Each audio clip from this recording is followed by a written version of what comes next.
খবর আর খারাপের খোঁজে সারাদিন ব্যস্ত থাকেন। আমি তাদেরকে বলি, অনেকে ভালো কাজ দেখতে পাচ্ছেন না। এই যে কন্যাশ্রী প্রকল্প আন্তর্জাতিক মানের স্বীকৃতি পেয়েছে। আজকে লক্ষ লক্ষ আমাদের বোনেরা, বালিকারা, ছাত্রীরা এই কন্যাশ্রী প্রকল্পে উপকৃত হয়েছে। ইউনিসেফ পর্যন্ত আমাদের মুখ্যমন্ত্রী এই কর্মসূচিকে সমর্থন জানিয়েছেন, বলেছেন এটা বিশ্বের কাছে নজির। এই যে লক্ষাধিক বেশি বেকার যুবক যারা এমপ্লয়মেন্ট ব্যাংকের নাম লিখিয়ে রেখেছেন, তারা যুবশ্রী কর্মসূচি, এই যুবশ্রী কর্মসূচি আমরা দায়িত্ব নিয়ে বলতে পারি ভারতবর্ষের অন্য কোথাও নেই, এমনকি পৃথিবীর অন্য কোন রাষ্ট্রে আছে কিনা এটাও কেউ উদাহরণ দিয়ে দেখাতে পারবেন না।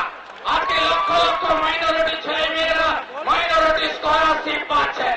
আজকে সংখ্যালঘু মেয়েরা সাইকেল পেয়েছেন।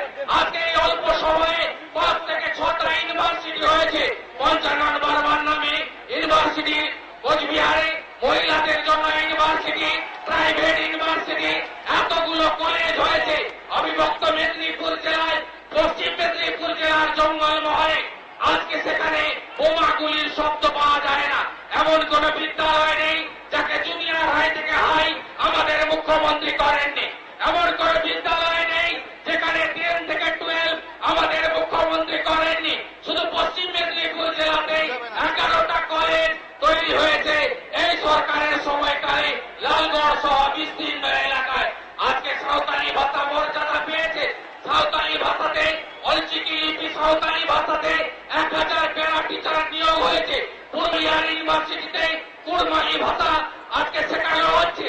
10% উর্দু যেখানে আছেন, উর্দুকে দ্বিতীয় ভাষার মর্যাদা দেওয়া হয়েছে।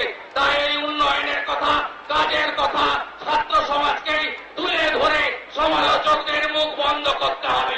আমরা জানি বাংলার মানুষ নেত্রী মমতা বন্দ্যোপাধ্যায়ের সঙ্গে আছেন। স্বাধীনতার পর এই প্রথম কোন একটি দল 34টি আসন এককভাবে পেয়েছে। এর আগে এককভাবে কোন দল বাংলাতে 34টি আসন পায়নি।